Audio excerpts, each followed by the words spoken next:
இங்கே பாருங்கள் ஃப்ரெண்ட்ஸ், நான் செஞ்ச கம்போஸ்ட் பின் ஒரு 3 மாதத்துக்கு முன்ன பண்ணேன். வெறும் காலி வாட்டர் கேன் தான். இங்கே வந்து மூடியையும் அப்படியே ஒட்டிட்டு இதுக்குள்ளெல்லாம் ஹோல்ஸ் போட்டு வச்சுட்டேன். இந்த வேஸ்ட்டு தண்ணி எல்லாம் வரும் இல்லையா, அதனால். இங்கே பாருங்கள், இதெல்லாம் ஹோல்ஸ் தான். அதுக்கப்புறம் இங்கேயும் ஹோல்ஸ் போட்டிருக்கேன்.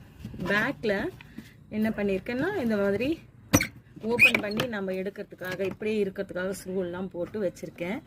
இதில் நமக்கு வேஸ்டான காய்கறி தோலெல்லாம் இந்த மாதிரி போட்டு நம்ம ரெடி பண்ணிக்கலாம். இது வந்து ரெடி ஆயிடுச்சு. பாருங்கள், நான் கொட்டுறேன். எவ்வளோ அழகாக கம்போஸ்ட் ஆகிருக்கு பாருங்கள்.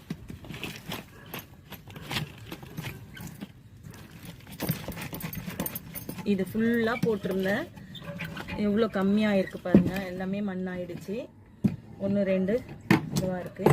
இதை வந்து நம்ம கொஞ்சம் வெயிலில் காய வச்சுக்கிட்டோம்னா, அடுத்து நம்ம ஆடிப்பட்டத்துக்கு மண் கலவை ரெடி ஆகும்போது இதை வந்து நம்ம உரமாக கொடுக்கலாம். இதான் வீட்டிலிருந்தே எப்படி உரத்தை தயார் பண்ணுறதுன்றது இந்த முறையாகவும் நம்ம செஞ்சுக்கலாம்.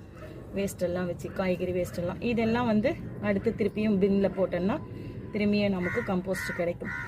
Okay friends, thank you.